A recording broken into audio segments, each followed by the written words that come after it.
Hey everybody, and welcome back to the Teaching Tax Flow Podcast, episode 176. That's 176 today. We're answering that question. We've been here to answer a lot, I should say.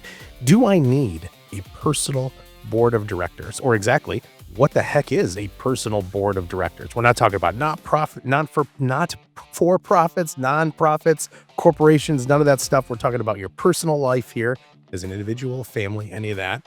And we're going to dive into it. So we're going to answer that question. We're going to dive into a little bit what that makeup is. What is that board? Who needs to be on it? Why you need one? Maybe why you don't need one? Probably going to answer that with a simple answer if you do. But as always, Chris Bacuro, welcome back to the show, sir. Let's dive into this and hear about your experiences, where these all come from. One of the topics, one of the things that's important is a concept called the taxpayer board of directors. And your board of directors, just like a big corporation, is there to help guide you. Ultimately, as a taxpayer or an individual, you've got to make your own tax and financial decisions.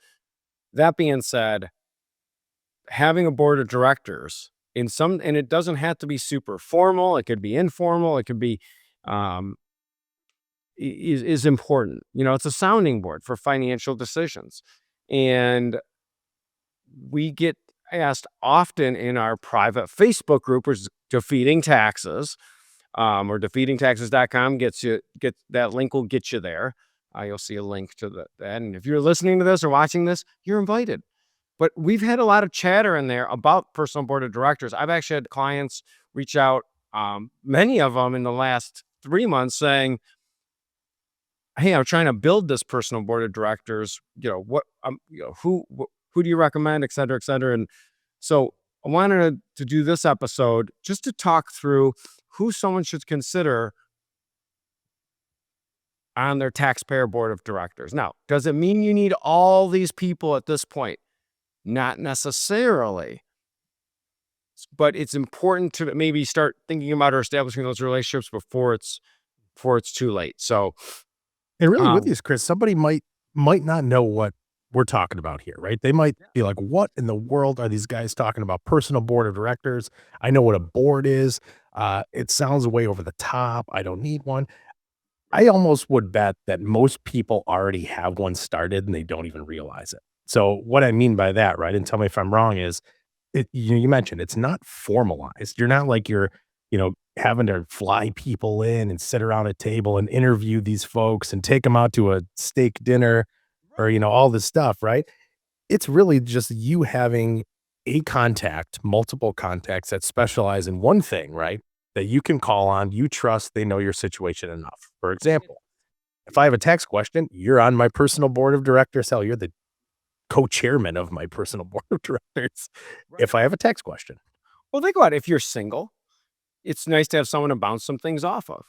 And if you're married, it's great to have someone that you could to be an intermediary. Not that there's conflict on everything, but yeah, it's someone to help you out. So yeah, let's jump into who you should consider being on your board of directors as a taxpayer. And really, in no particular order, but I can start with early on, right? Probably important to be working with a property and casualty insurance professional. So that's someone that's going to, if you have a renter, if you're renting a condo or an apartment, renter's insurance, vehicle insurance. It could be, if you get engaged, you're probably going to want to, insurance policy on the jewelry, so having someone in your life that helps you with your property and casualty that you trust. And it's not just about the rate, it's about understanding your situation, what your deductible is. That to me is one of the first relationships you're going to form as a taxpayer. And then from there, working with someone on a potential life and disability insurance.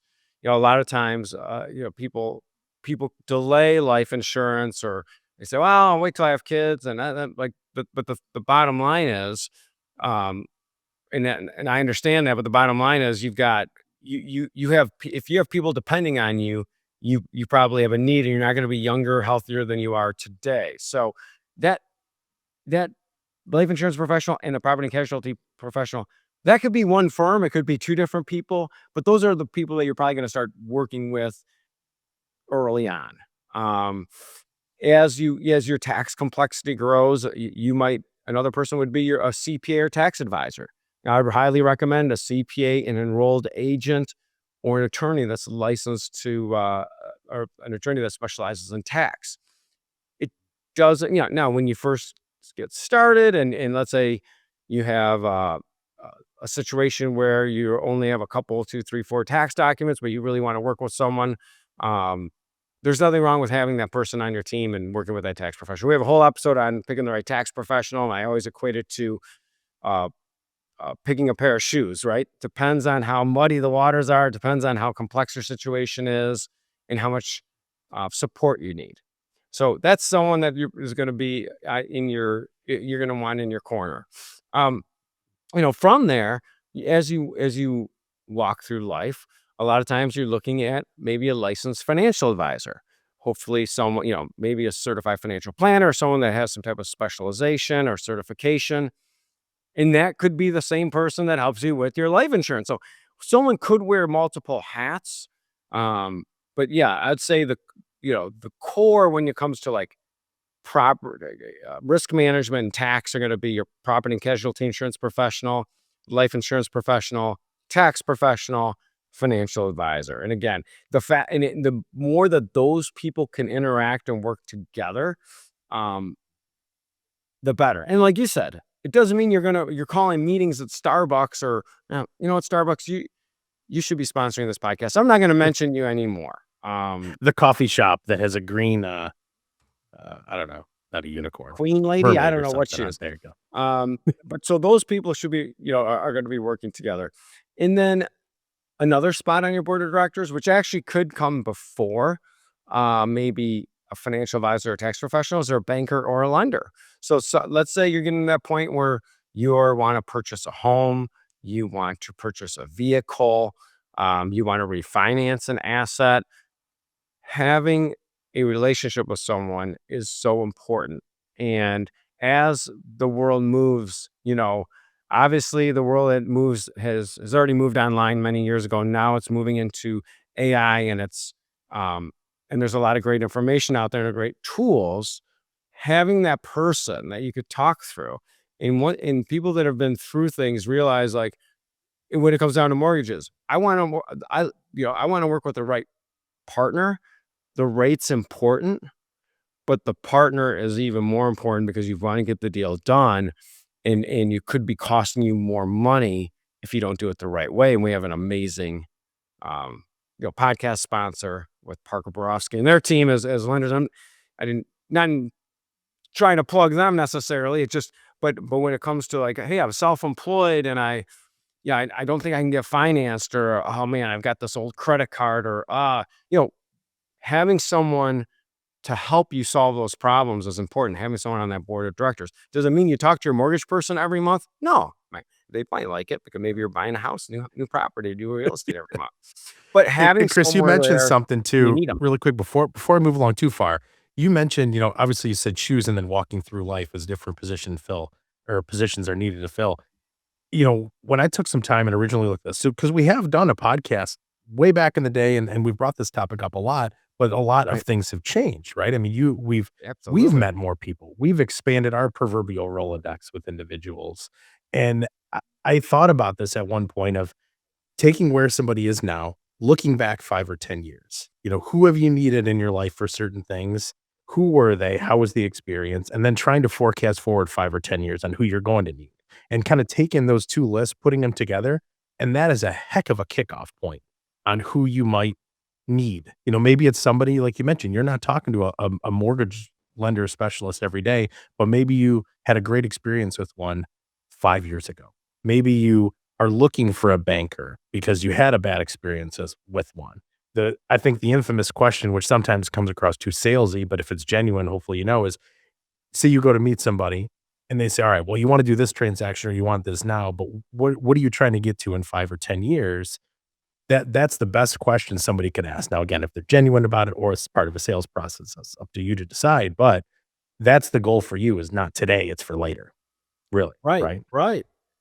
And that's the thing is like, look at your situation or my situation, where I was at Like, we love the house we're in. I'm not concerned. We have a super low interest rate, so I'm not concerned about refinancing or anything. However, when we ended up building out a garage apartment and this home office and stuff. We used a little bit of home equity line of credit at that time.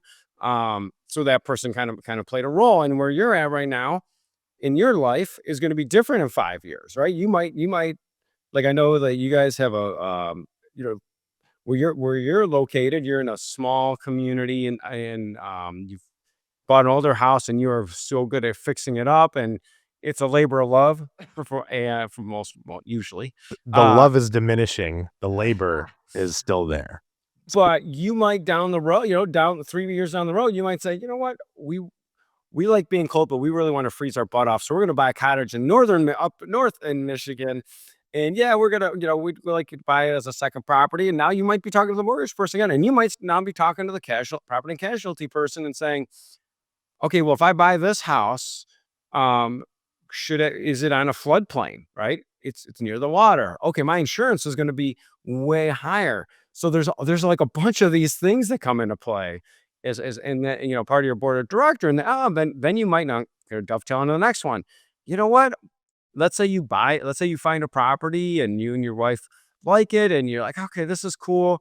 But the owners, they're willing to sell it on a land contract, or they're, okay, well, I might not need a lender, but you know what? I need an attorney now. So having an attorney on your board of directors, I know people kind of cringe with attorneys and stuff, but is important. And you could have different attorneys, like an estate planning attorney or a just, general attorney could play a role. So you might have a situation where you're entering into a contract that you want someone to look at. And if you open up, I almost said the yellow pages, gosh forbid. But if you I said go to Rolodex first, so you're safe. if you go to Good. Google and say, business attorney around Ann Arbor, Michigan, just for you. Um, that's not a Michigan fan looking for Spartan. Hopefully you put that in there. But you're looking for a business attorney, and you just call someone right off of Google versus, oh, you know what? Yeah, I know this person. I go to church with this person. It doesn't mean you're engaged with them on a daily basis, but hey, I'd like to have them as part of my board of directors. Give them a call, and they can help you out. So, um, And we'll yeah, talk too having an about, attorney on the what we board of directors. developed to build it. So really, like, the hub that we built is literally built off of connecting people and all this stuff. Well, I'll talk about that a little bit more at the end. I don't wanna do it right now. But then also, before every attorney wants to completely yell at us for kind of putting them on the spot a little bit there, it's very similar, and I'll let you talk on this more when the time's right, but finding the right person, regardless what their offering is, I think one of their best qualities, and again, I struggle with this in certain things, is I wouldn't say being confident enough, but being able to basically say like, "Hey, that's not what I do. Like, somebody else can do it better." I think is a great quality for anybody that you bring onto your board. Because, right, you don't want a jack of all trades. You want somebody that's very specialized that's gonna be with you for a while, right? This podcast is brought to you by Strategic Associates. Are you a high-income earner, real estate investor, or successful entrepreneur who is frustrated by having to pay $75,000 or more of annual tax liability? If so, Strategic Associates can help. Your first step to saving thousands, if not hundreds of thousands, is to contact Roundy at roger@strategicag.net or by calling 801-641-2956, and be sure to tell them TTF sent you. One of the hacks of building your board of directors is asking the other people on your board of directors to fill the open spots. We get asked constantly as a CPA firm. We're very trusted about things that you wouldn't think we would be asked about, but it does pertain to their tax situation. Like, hey, I'm thinking about doing this. I'm thinking about doing this, and it so yeah, an attorney on your personal board of directors or taxpayer board of directors is important. I'm gonna wrap up with a couple other two other people that should be on your board of directors if you are a business owner. One would be some type of mentor or some type of peer group. You and I are part of a mastermind group of people that own tax and accounting businesses. It was something we started about, now it's almost two and a half. I don't know how many years. Is it coming up on 2 years ago? And these people have become friends. They're trusted advisors. Um, You might not want to be in a mastermind group. You might want a mentor relationship, maybe one-on-one mentorship. And so having a mentor as a business owner is important. And then also, excuse me, having someone that can help you with some type of bookkeeping or your finances or fractional CFO work as a business owner. That's the first thing you're gonna grow out of. You're gonna get frustrated with. We're in a CPA firm, and I haven't done our bookkeeping in probably 15 years. I know you've outsourced your bookkeeping function early on, and you used to try to do it on your own, and we all did, right? It's just something that you might want to grow into.